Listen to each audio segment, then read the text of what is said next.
Now we are going to talk about hypertension diseases in pregnancy. Hello, my name is Dr. Mamata. I am a consultant gynecologist at Renova Hospital, Kumpally.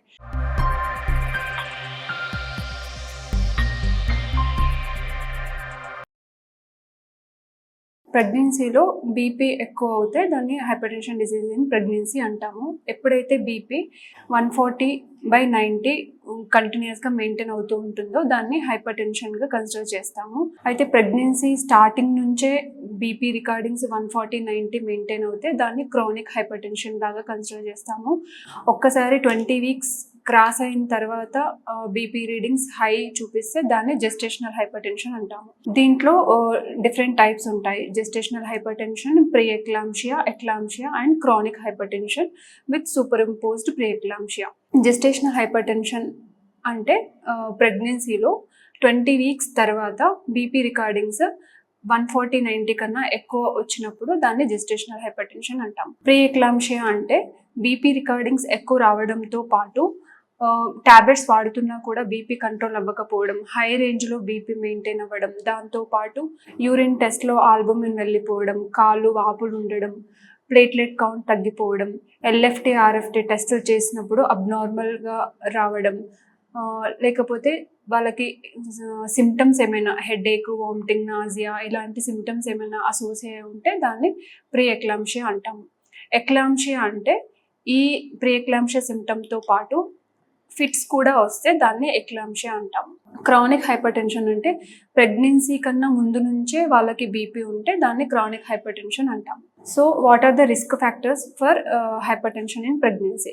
ఎవరెవరికి ఎక్కువగా BP వచ్చే chances ఉంటుంది? ఎవరికైతే first ప్రెగ్నెన్సీలో chances of hypertension will be more.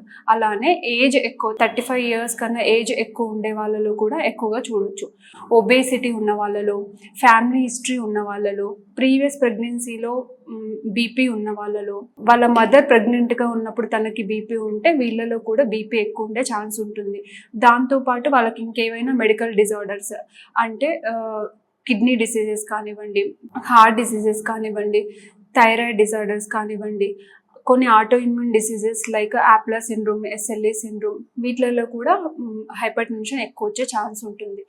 దీంతో పాటు IVF pregnancy plan చేసుకునే వాళ్ళకి, ట్విన్స్ ప్రెగ్నెన్సీ, మల్టిపుల్ ప్రెగ్నెన్సీ ఉన్న వాళ్ళలో కూడా జెస్టేషనల్ హైపర్ టెన్షన్ ఎక్కువగా చూడవచ్చు. ఎవరికైతే స్మోకింగ్ కానీ డ్రింకింగ్ కానీ హ్యాబిట్స్ ఉంటాయో వీళ్ళలో కూడా జెస్టేషనల్ హైపర్ టెన్షన్ ఎక్కువగా ఉంటుంది. సో జెస్టేషనల్ హైపర్ టెన్షన్ ఎక్కువగా ఉండడం వల్ల వచ్చే కాంప్లికేషన్స్, మదర్లో అయితే బీపీ ఎక్కువగా ఉండడం వల్ల వాళ్ళకి జెస్టేషనల్ హైపర్ టెన్షన్ నుంచి they make enter into preeclampsia అంటే విత్ మెడికేషన్తో కూడా బీపీ కంట్రోల్ అవ్వకుండా ఉండడం, ఎనీ టైం ప్రీ టైం లేబర్లోకి సెట్ అవ్వడం, అబ్రప్షన్ అంటాం. అబ్రప్షన్ అంటే మాయ లోపలే సపరేట్ అయిపోయి బ్లీడింగ్ లోపలే క్లాట్ అయిపోయి ఉండడం, ఫిట్స్ రావడం, వాళ్ళలో అలానే కంటిన్యూస్గా మాయ లోపలే సపరేట్ అయిపోయి ఉండడం వల్ల కిడ్నీ పైన, లివర్ పైన ఎఫెక్ట్ చూపించడం, డెలివరీ టైంలో ఎక్కువగా బ్లీడింగ్ అయిపోవడం వీళ్ళలో ఎక్కువగా చూడవచ్చు. బేబీ సైడ్ రిస్క్ ఫ్యాక్టర్స్ అంటే బేబీ గ్రోత్ తక్కువగా ఉంటుంది, సడన్ ఫిట్స్ వచ్చే టైంలో ఆక్సిజన్ సరిగ్గా అందక సడన్ ఐయుడీస్ అయ్యే ఛాన్స్ ఉంటుంది, ప్రీటర్మ్ డెలివరీస్ అయ్యే ఛాన్స్ ఉంటుంది, ఎక్కువగా సిజేరియన్ సెక్షన్లో ల్యాండ్ అయ్యే ఛాన్సెస్ కూడా ఉండొచ్చు. ఎలా దీన్ని screening test for gestational hypertension, ఎవరెవరికైతే రిస్క్ ఫ్యాక్టర్స్ ఎక్కువగా ఉంటాయో వాళ్ళలో కొన్ని టెస్టులు చేసి వీళ్ళలో ఎక్కువ శాతం ఈ ప్రెగ్నెన్సీలో బీపీ వచ్చే ఛాన్స్ ఉందా లేదా కనుక్కోవడానికి కొన్ని టెస్టులు చేస్తాము. అదేంటంటే ఫస్ట్ 18 to 20 weeks ఉన్నప్పుడు స్కాన్ చేసినప్పుడు యూట్రైన్ ఆర్టరీ డాప్లర్ చేస్తాము. దాంట్లో ఏవైనా చేంజెస్ వస్తే వాళ్ళలో హైపర్ టెన్షన్ డెవలప్ అయ్యే ఛాన్సెస్ ఎక్కువగా ఉందని ముందే కనుక్కోవచ్చు. దాంతో పాటు ప్లాసెంటల్ గ్రోత్ ఫ్యాక్టర్ అనే బ్లడ్ టెస్ట్ చేసి కూడా రిస్క్ ని క్యాలిక్యులేట్ చేసుకోవచ్చు. దీనిని ఎలా ప్రివెంట్ చేసుకోవాలి? ఎవరికైతే జెస్టేషనల్ హైపర్ టెన్షన్ వచ్చే ఛాన్స్ ఉంటుందో, రిస్క్ ఫ్యాక్టర్స్ ఉంటాయో వాళ్ళకి ఆస్పిరిన్ అనే టాబ్లెట్ ప్రెగ్నెన్సీ స్టార్టింగ్ నుంచే స్టార్ట్ చేసుకుంటే chances of developing hyper tension కొంచెం తగ్గించుకునే ఛాన్స్ ఉంటుంది. ఎందుకు ప్రెగ్నెన్సీలో హైపర్ టెన్షన్ వచ్చే ఛాన్స్ ఉంటుంది అంటే వాళ్ళలో డెవలప్ అయ్యే ప్లాసెంటా అబ్నార్మల్ గా డెవలప్ అయ్యి సర్క్యులేషన్ డిస్టర్బెన్సెస్ ఉండడం వల్ల జెస్టేషనల్ హైపర్ టెన్షన్ వచ్చే ఛాన్స్ ఉంటుంది. డెలివరీ అయిన తర్వాత కూడా 6 వీక్స్ వరకు లేకపోతే 12 వీక్స్ వరకు కూడా బీపీ అలానే సేమ్ రీడింగ్స్ కంటిన్యూ అయ్యే ఛాన్స్ ఉంటుంది.